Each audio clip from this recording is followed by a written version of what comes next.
Zupcic with 3-1. Fly ball, left field, high and deep, and grand slam for Zupcic. The Red Sox win it.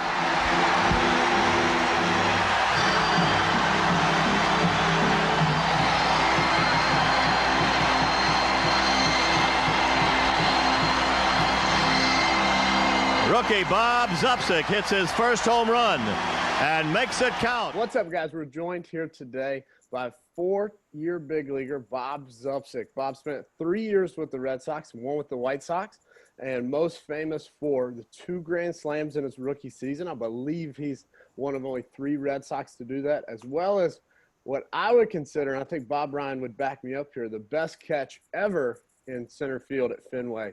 Bob has been a big role model on me, not only in my baseball career, but also in my life. I always say if you get 30 minutes to talk to him, you'll always walk away feeling more empowered and passionate. I think you're going to feel the passion coming through this conversation today. It could be the yins are in him, but you'll never find any more passionate about what he loves. So without further ado, Bob, thanks for joining us here today. Well, thanks for having me, Eric. I'm really excited. Absolutely. We're excited as well. So, Bob, I just want to start. Give us a little background on yourself. You know, you're growing up, your playing career. Obviously, you spent 4 years in the big league, so take it. All the floor is yours. All right, sounds good. Yeah, now I grew up in Pennsylvania. Grew up in Pittsburgh. I was born in Pittsburgh. Stayed there for about the first 10, 11 years of my life. Diehard Steeler fan. When I was there, they won 4 Super Bowls in 6 years. So got a little spoiled there. 2 in the next 30-some. And then we moved in 3rd grade. I moved to Philadelphia area, and that's where I grew up and went to high school and everything like that. So I mean, I played baseball since I was probably 6 years old. We didn't have T-ball, so which was basically just get up and go and throw it and let it happen. But played high school at Bishop Egan High School in Fairless Hills, Pennsylvania. From there, I went to Oral Roberts University and went there for 3 years. Great experience, great school. I had the opportunity to play football out of high school. Had offers from a lot of schools, Pitt, Penn State. I actually took visits to West Virginia and Rutgers to be a quarterback, but I knew in my heart that I wanted to play baseball. Funny story about that is that I actually recruited ORU. They didn't recruit me. My brother was out in Oklahoma at the time at Raymond Bible College, and he actually went to a baseball game, I think in 1980. Mike Moore was pitching at the time, and he ended up being the first pick in the draft that year and had a great career with Oakland A's and a few other teams.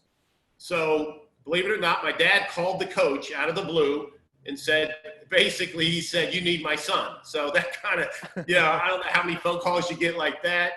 But they actually made some phone calls to, local scouts and everything like that. And I ended up getting pretty much a full scholarship there without them ever seeing me play.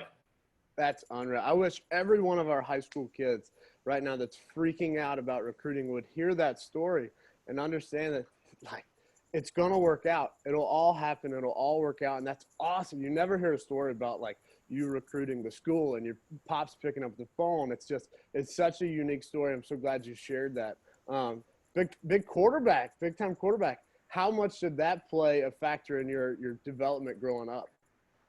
Well, back, in Pennsylvania, you didn't really play baseball year round. You didn't have fall season. You played football in the fall. You had basketball, wrestling, which I wasn't good at either, so I didn't do. And then baseball in the spring. And then summer, we didn't really have travel baseball back then. It was Legion. And but we traveled all over. We won the states. I think we finished second in the states a couple times. I got to go to Wisconsin to play and also Illinois. So that was kind of the travel at the time. Football had a big part. It trained different muscles. I was able to handle different things mentally and things like that. But baseball has always been my first love. Awesome. How much? So you went through high school playing multiple sports. How much of an adjustment period was it for you to go from that life to go to college, where I assume it became baseball, 24/7? Was that a transition period, or was that something where you saw a lot of development because now all your time was into baseball? How did that go? Well, I think a key here, and a lot of people need to understand, and I'm speaking this to the players, you have to love it. And when you love it, it wasn't work to me. It was something that I wanted to do to get better. You know, we would run, we would get up and lift. I mean, there was times where I would call my roommate or another baseball player. We'd go hit at 11 o'clock at night to our hands bled. It was something that was just in me. I just loved to do it. And, you know, and I had the talent, so that definitely helps. But I think the key factor was how much I loved it. You know, and then by doing that, you know, my career at Oral Roberts started off great. I was a freshman All-American. That summer, I actually played in Liberal, Kansas, and ended up being the College Player of the Year along with Jeff King with Baseball America. By doing that, I had the opportunity that fall. I got to play in the USA team, and we went to Venezuela. And probably the best week I ever had was we ended up beating Cuba. I had 2 homers, 5 ribbies, and caught the game-winning homer over the – it would have been a homer, but I caught it over the fence to beat them and ended up getting MVP of that tournament. So that was an unbelievable experience. And then after that, in my sophomore year, I actually slumped. Believe it or not, after being Player of the Year that summer, going to the USA team, they wanted to mess with my mechanics. They didn't like what I was doing. But being the athlete, I was a pretty good baseball player. I was able to make the adjustment and hit. But it seemed like the battle was always someone wanted to help me and make me be the person I should be mechanically. And I'm a nice guy, and I don't cause a lot of confrontation, so a lot of times I just went along with it. But during those times kind of got me where I am now with doing instruction.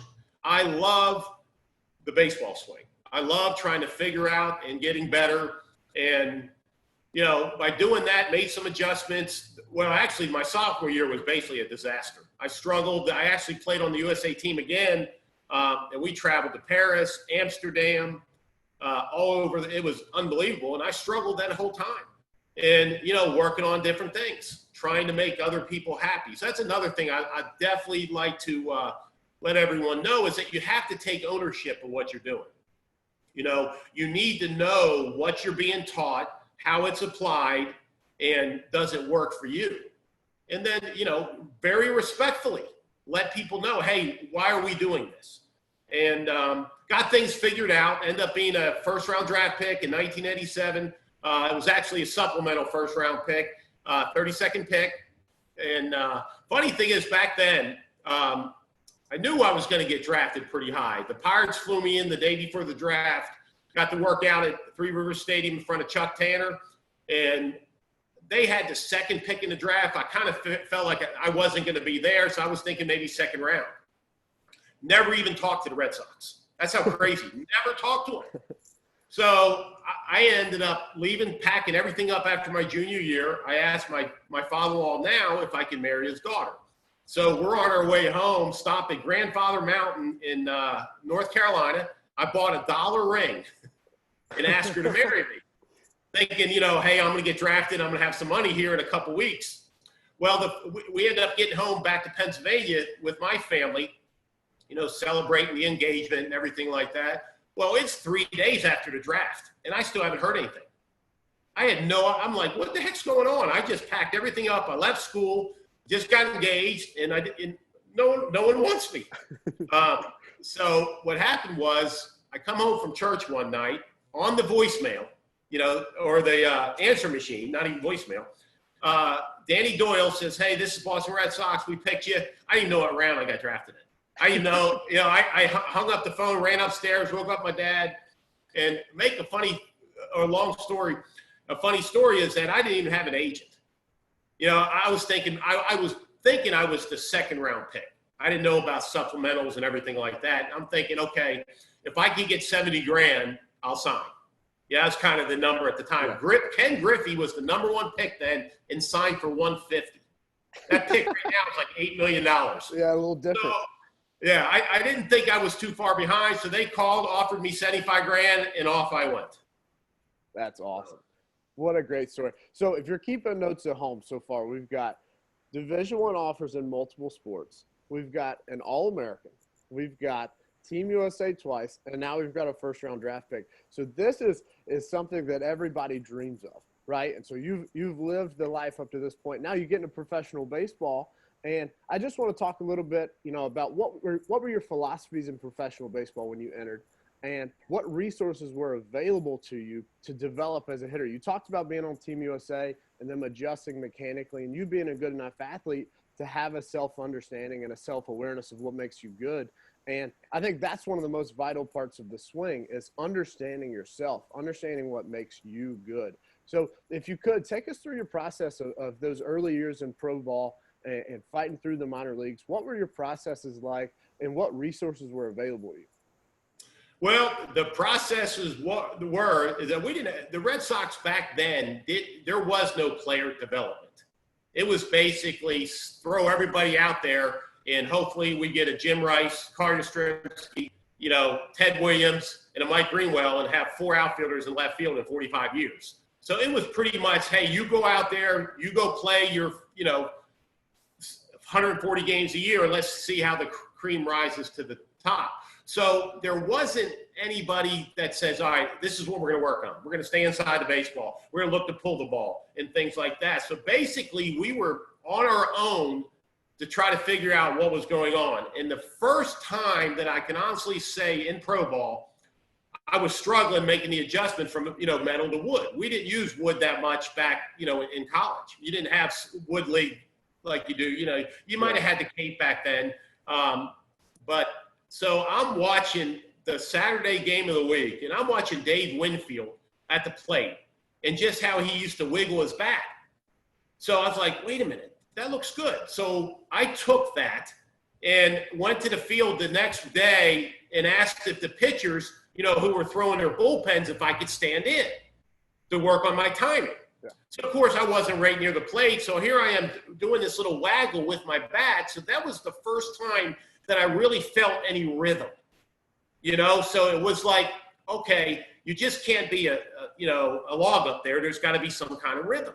But there was no, all right, you lift your leg to get started, you get your back hip, you load your hands, and you open your hips and the shoulders and the hands and the barrel. There was none of that back then. It was more or less trial and error by feel only, no video. So all of a sudden I start doing that and I just went off. I mean, there was just a rhythm and I just start crushing. Now, the funny thing is I couldn't do that little waggle when the pitcher was in a stretch because, I couldn't get it. So I struggled there. Yeah.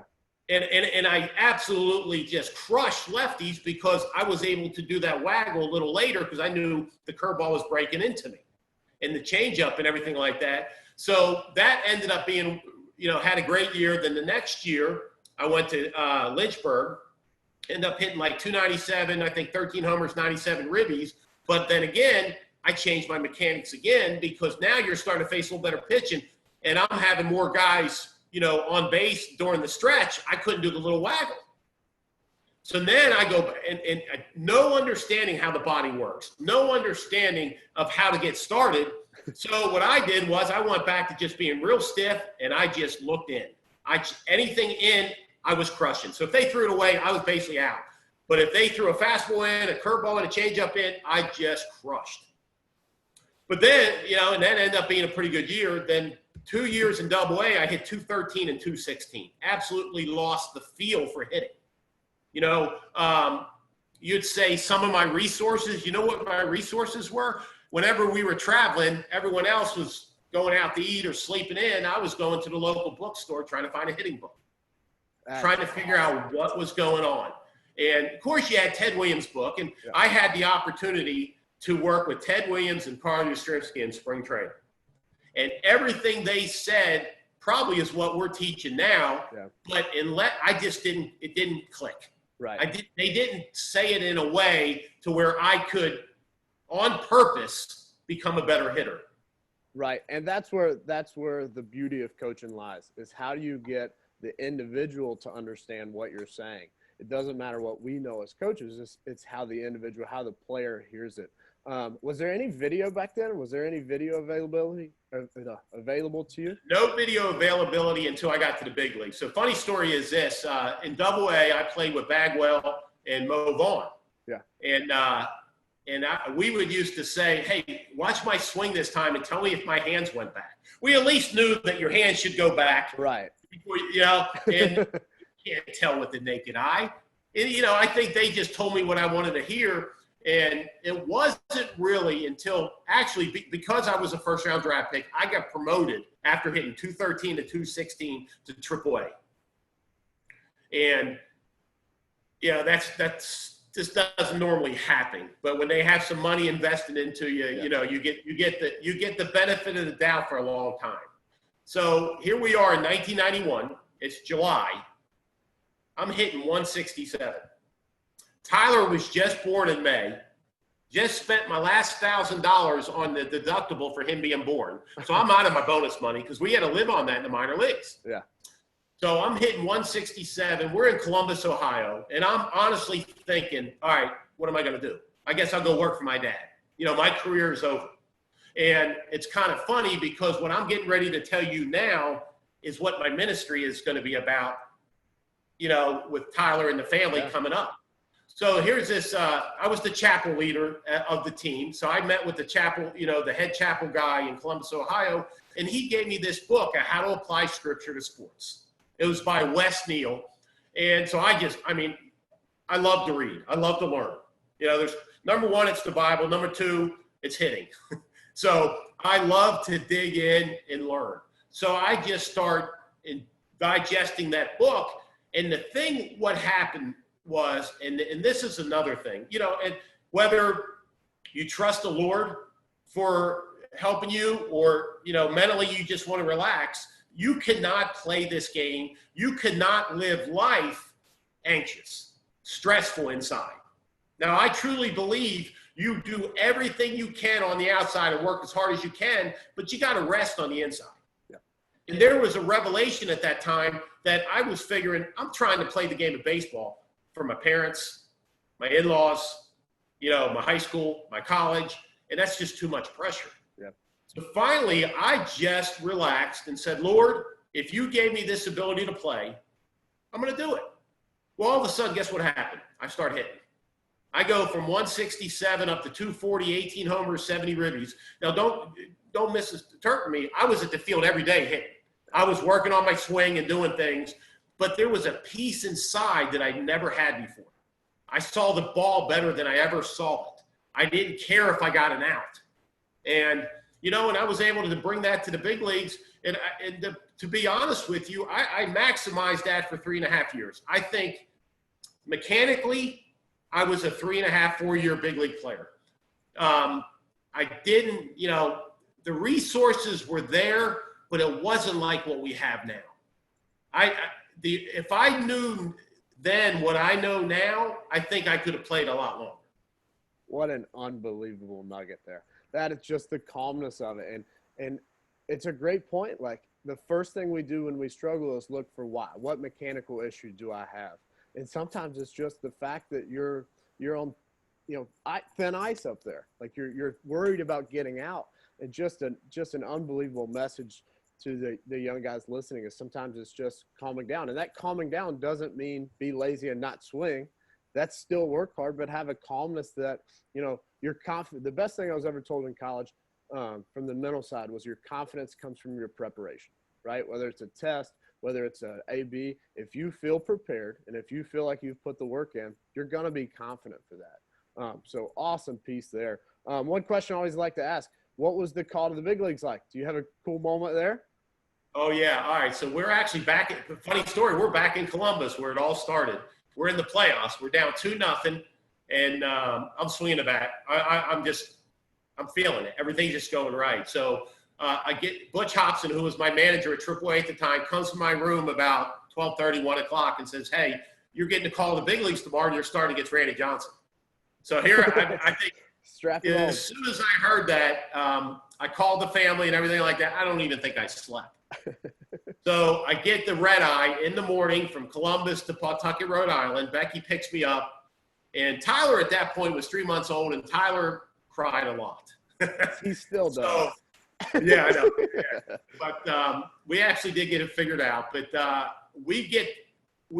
she picks me up, and I'm late to the game. because I drove right by the stadium.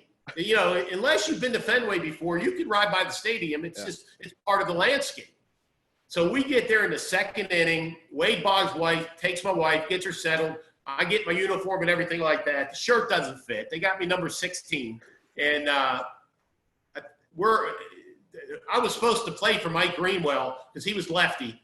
Well, he ended up hitting 2 homers off Randy Johnson and 6 ribbies. So he was out of the game. So I get a chance to go in. I mean, I haven't stretched. I haven't done anything. And I pitch ran. And then I don't even remember feeling anything. There's nothing like Fenway. When it's a full house, it is the most electrical place in any sport. And then, so that was kind of it. Then the next day I got my first start. Actually, my first big league hit. I hit a bullet by the first baseman. He ends up stopping it. I must have ran a 3-2 down first base. I know I did. And actually beat it out. Smelled that hit. He smelled the Yeah. hit. That's awesome. So you had 3 good years with the Red Sox, and then 1 with the White Sox. Do you have any favorite stories or maybe a favorite teammate or anything during your time in the big leagues? I had some really good friends with Tony Fossis and Scott Fletcher. They were good Christian guys. So we would have Bible studies together. You could talk to them and they would help you out. And, you know, you can confide in them and things. But as far as a playing standpoint, Tom Bernansky kind of took me under my wing when I was a rookie. I remember one particular situation. I haven't played in like 17 days in 92. And so I get to start. Ellis Burks hurts his back. So I get to start against Juan Guzman, you know, 95, 96, sinker in, slider away. That killed me. I just couldn't make the adjustment. I'm cheating in, they throw a slider away. I'm looking away, they put me sinker in. You and me So both. I proceed to strike out 3 times with the bases loaded and 1 out. And the 4th time, I'm facing Dwayne Ward pumping 98, 0-2, and he shatters my bat. And I'm not smiling, but I'm kind of happy I didn't get the sombrero. After the game, Bernansky came up to me and said, "Hey, man, it's all right. Just hang in there." Because I'm thinking I'm going to be sent down. You know how your mind starts racing. And by him saying that, gave me a little bit of confidence. Then I got a chance to play. And I think from then on, I hit 340 in the first half. And that's when those 2 particular – it was kind of funny. Let's see. Yeah, it was towards the end of the spring of the All-Star break. We're facing the Detroit Tigers. We're down 4-2. Yeah, 4-2, 4-1, maybe something like that. And they walk Wade Boggs to get to me, or Jody Reed to get to me, which I would probably too. But here's the cool thing: is Wade Boggs is on deck, so I'm going to get a pitch to hit. Yeah. So I'm thinking all I got to do is get a pitch to hit a sac fly, and sure enough, I got a good pitch, grand slam, game over. Now that Sunday, I hit another home run, and I think I finished the first half hitting 340, and just everything was clicking. And then about 10 days later, we're playing the White Sox, bottom of the 8th. We're down again, 2 strikes. Bobby Thigpen, 2 best relievers, hit the first one off Henneman, second off Thigpen, grand slam to put us up. They ended up tying it. I think we ended up winning it. But funny story here that I think everyone appreciate, I got a letter from a guy way after I played. He says, "I only been to 2 games, and they were both your grand slams." So I write him back. I said, if you would have told me that earlier, you would have had tickets to every single game. You had season tickets for him. Yeah. That's awesome. That's awesome. So you make it in the big leagues. You start, and you talked about resources being a little different. Videos available in the big leagues. Walk us through that a little bit. Did you have any swing changes, any adjustments during your time in the big leagues, or were there more resources available for you once you got there? All right. So being 6'4", 220, you're not supposed to hit 7 home runs and 700 at bats. So everyone I work with the Red Sox, especially with Fenway, they wanted me to pull the ball in the air, hit home runs, do everything like that. And I had my successes. I had 26 doubles one year, I think 24 the next, but I just didn't put, I must have hit so many balls off the monster that could have been home runs somewhere else. So there wasn't anything in particular with the Red Sox that they did mechanically for me to do it. It was just say, do it. When I got to the White Sox in 94, I started working with Walt Riniak. And he was kind of from the Charlie Lau thing. So he was more swing down, get your hands. That's when I first started to actually work with someone on purpose to do something. So, I did it, but it just ain't going to work in the big leagues.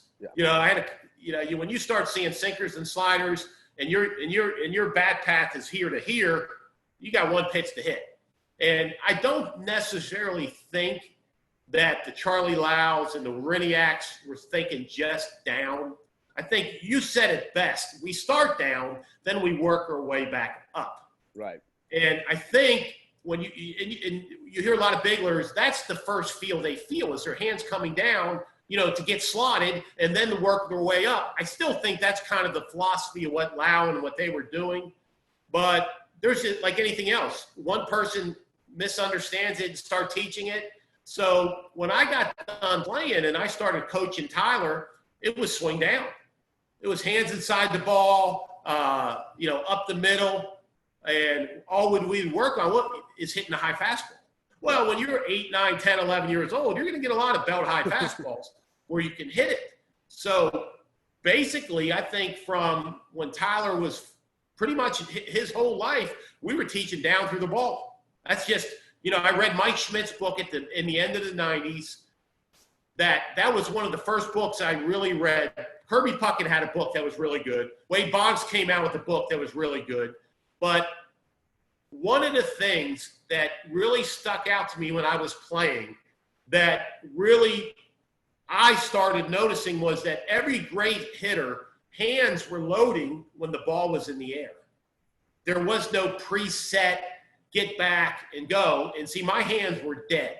They were set before the ball was released, which I could hit any fastball, but there was no adjustability, once they start rhythm. Yep. There was no coming back. And that's kind of where you were talking about where you really hit well with the waggle. It allowed for that rhythm for the hands to work. But I didn't know that. We went by feel. Mm-hmm. If I would have had video of what I was doing, I could have said, you know what? Because if you think about it, when I practice my waggle now, is the first thing I did was lift my front heel to get loaded in my back hip. And then as I was striding forward, my hands were loading back. So I was doing it right. I just didn't know how the sequence worked. So to make a long story short on this resources, it wasn't until Tyler went through high school, went through college, and even though I taught them swinging down or more direct, it was never that. It was more through the baseball. Tyler had a great career at App State. And if we go back and look at videos, he didn't swing down. It was up. Yep. So I think most of the good hitters are going to get on plane early. It was when he was at Providence High School. He calls me one day because he was Danny Hignite, great guy, love him, put Tyler in charge of the hitting video. Now, he couldn't help them learn to hit, but he was in charge of splicing and putting the video together. Yep. So he calls me one day and says, Dad, you were wrong all these years. So here's my first inclination I'm not a prideful man by any bit, but we all, don't like being told wrong. I'm like, Tyler, I played the big leagues. You didn't. So, hey, there's a tidbit. There's a caveat right there. Just because someone played at a professional level doesn't mean they know how to explain how to hit. There it is. But it takes the understanding of where you came from. If I played in the big leagues thinking one thing, and when I look for truth, it's not there. And I know that's my favorite story between you and Ty. And for everybody listening that doesn't know who Tyler is Bob's son. He's also the COO at Baseball Rebellion. And I've known these guys for a long time. That's my absolute favorite story is Tyler looking at his dad who played in the big leagues, has taught him everything he knows about hitting and saying, you're wrong, and expecting Bob to have a response other than, oh, yeah, well, I played in the big leagues. I love that. But you know what? It was a humbling moment. And here is the honest truth for all of us hitting instructors out there. Once you think you know it, you're done. Yep. We got a constant. That's one thing I love about, in where you guys are coming from right now. You're constantly studying and working and trying and failing and succeeding. And that's the key is that we got to be open. You know, and you're talking about not a lot of great hitting content on Twitter. The problem is there's just too much pride out there. Yeah. People want to say that, no, man, you know what? There's no original thought except what comes from the Bible. Everybody got their idea from someone else. Yep. You know, and the key is to be humble enough. So I became humble enough after when Tyler told me that. And guess what I started doing? I started studying swings. I started looking at video. The first person was Joey Myers. I got a little stuff of him. And then Tyler, he connected me with Tewksbury. Yeah. Now, Tewksbury kind of really hit home to me because he's always talking about loading the barrel when the ball's in the air. You know, it's not an easy thing to do teaching with young kids. But that's the part that I always saw with the Boggses and the Greenwells, you know, and the Mo Vaughns. They were all loading as the ball was in the air. Their foot wasn't getting down early, you know.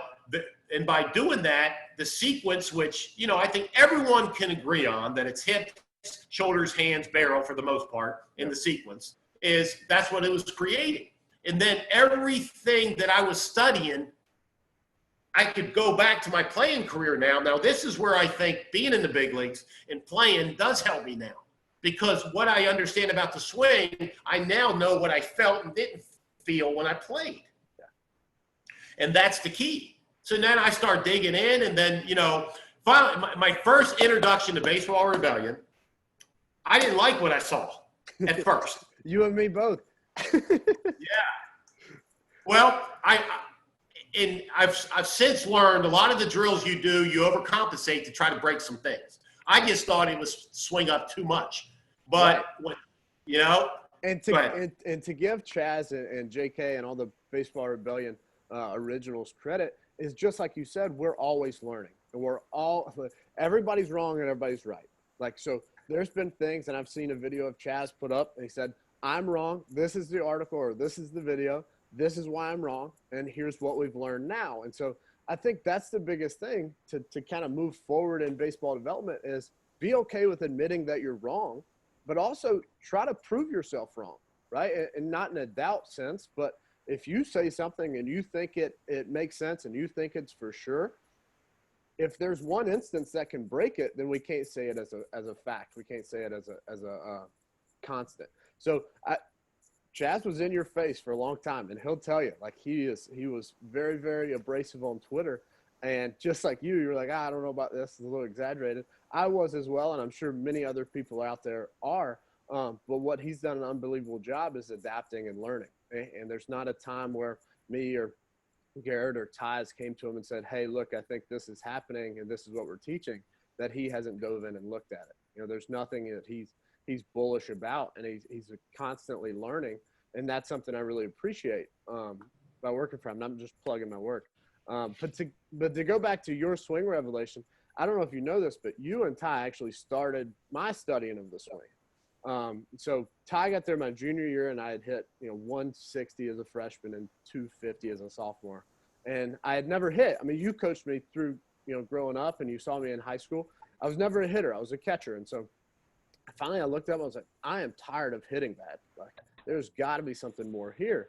And started talking with Ty about it, and you, and I don't know if you know this, Tewksbury's book was the first one I read because you had bought it and Ty let me read it. So we kind of started that journey together, and it's been a long, winding road, but the search of truth doesn't end. And that's what I really appreciate about you and talking with you every time is there's always something to learn and there's always something to get better at.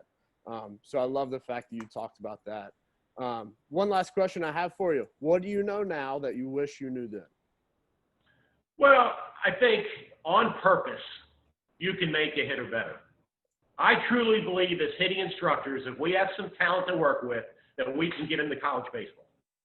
Now, pro ball, a lot of things to go from there. Twitch muscles, just pure, because you're talking the best of the best. Right. I just think it's practicing on purpose. So right now, to give you an example, when Tyler got to Baseball Rebellion, I remember the first time I went there and met Chaz. It's Tewksbury against Rebellion. And we were talking, hey, now, man, you got to – and basically, to me, with Tewksbury, the heart of that is the turn behind the turn. Right. I still think that's one – I love that move. When your hip's open and your barrel's going back and it's just you're creating a little early bat speed. You turn, you get on plane, you go. Now, I've also learned since not everyone can do that, and a lot has to do, and I think this is the next level of instruction, is learning, for me personally, and I think a lot of people, is learning the body of each individual. You know, whether that be an on-base U or, you know, whatever else is out there to understand the body more, that's where I would like to take my next step. But what I really learned from Chaz, actually in the beginning, when we were talking about it, the swing was too flat. It could get too flat by doing the turn behind the turn. Yeah. So my guys were having a lot of trouble with the low pitch and the curveball because we were just flat. And so I started studying. I'm like, holy, you know, and that's the key we got to have, is that we got to be open enough and humble enough to say, all right, let me look into this. But I will say this. I remember the first time when Chaz put out the rack progression on Twitter. And I thought that was one of the best things he's ever done, because to this day, I still use the rack progression. Now, I think we all learned that we got to be careful with the back foot, that we can't turn it too much, and that, you know, the hip's got to decelerate and all that. And you can still do the rack turn within not, you know, skipping the foot over as far as we don't rotate it, skip over and stay closed. But I love that for just the foundational of people understanding how to get separation and how to turn their body without their hands. Because most kids, and you know, they're coming in, their first move is their hands going. So then the rack progression is, and then that's been a big staple of what I've pretty much done with all my clients. And I'm going to give you some props.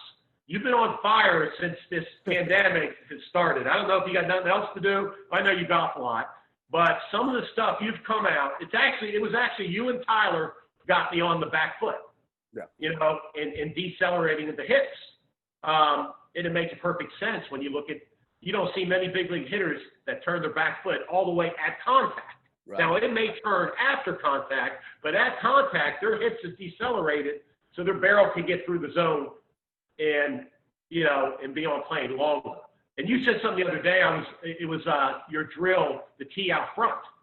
And this made me think, and you kind of hit me in the gut with this again, because I still like the deep entry. But the deep entry could also cause a right to left turn. Yeah. So you were talking about, you know, getting on plane and staying through it. And you know what? Used it last night with the guy. He could not grasp the turn behind the turn, but he could feel this and staying on plane through the ball, and now he started hitting it more. You know, look, I guess it's a Justin Turner versus a Josh Donaldson. There you go. No, that's exactly right. And that's a really good point. I put out a lot of drill videos, and you might see a drill video and be like, that's the dumbest thing I've ever seen. That's going to hurt a hitter. If it works for one hitter, that's why I put it out. And that's why I put out all the ones I do, is because, like you said, if a guy's struggling with a turn behind the turn, he can't just continue to struggle with the turn behind the turn and drive himself nuts for a month. He's got to find something else to make him click. And so I think that's where, like you said, how individualized can you make it for the hitter? It is really, really important to that development. If you got a guy trying to turn behind the turn and he's got no external rotation in his back shoulder, he's going to have to create some more length. But that I think is the big debate right now. And I keep asking everybody is, would you rather have more depth or would you rather have more length? I'm still working on some stuff there. But I think they're both right. Yes. I think it depends on the hitter. Now, I personally want to learn more how the body works. I want to know the guys I'm working with, can they do that? No, what young kid can have external rotation in their shoulder or in their scap? Not many. Right. So why would you not want to just teach them to have more length than depth? Exactly. You're not going to be facing the curveballs and all that as much. Let's be honest. Unless you hit the fastball, who cares? Thank you. You can't. You don't back your way into AA not being able to hit a fastball. Right. You don't accidentally make it without being able to hit a fastball. But Bob, thanks for joining us today. One last thing is, as you mentioned it earlier, I want to give you a second to talk about your baseball ministry you've been starting up. And I know it's something you've been very passionate about. So go ahead, tell the fans a little bit about that. Well, the vision actually started in 1985. I wrote it down. I wanted to use my ability to play the game of baseball successfully, college, and professionally. And then, and share Jesus. That's been my heart all along. Because let's be honest, the abilities we have, they've been given to us. Now we can work it, and we can work hard, and we can make them better. But the air we breathe, the abilities we have are from the Lord. We can either be selfish with them, which unfortunately I think that's most of what's going on, or we can be a blessing and give back. And there's a lot of athletes who give back, don't get me wrong. But the motivation for me to give back is to honor Jesus Christ. So unfortunately, during April, my brother passed away from the COVID, and I finally called Tyler and said, hey, let's get this started. And Tyler's a go-getter. And he got us, he's in the process of getting us our nonprofit status. The ministry is going to be called Crossing Home Ministries. We'll do Bible studies. We'll do camps. It's going to be part of my lessons, because let's be honest, it's more than just teaching these guys mechanically. It's more than just teaching these guys mentally. Because let's be honest, our job as hitting instructors is get them comfortable and prepared with their mechanics, because then they can have their approach in a game. Right. You got those two handled. Then what about why are we doing it? Are we doing it to get a lot of money? Are we getting it to do fame? There was times I did it for a girlfriend. I'm going to hit good. She'll recognize me. Well, I'm shallow. But I want to give back to the Lord, and I love my whole family's going to be involved. So we're in the process of getting it going. I'm really excited about it, that I can give back, go around, and just help people learn the game of baseball, because baseball teaches you a lot of life lessons. Outstanding. What an awesome project. Is there a website or anything right now out? I'm not sure. Not yet. Okay. We got the domain done. We've got the domain bought and everything like that. We're waiting on our nonprofit status. Okay. Once that gets going, we'll get all that information, you guys. What an unbelievable project. Bob, thanks for joining us today. I hope you guys felt the passion. Nobody exemplifies, faith, family, and baseball more than you. So I really appreciate it. I think we had a ton of golden nuggets in there. Thanks for joining us,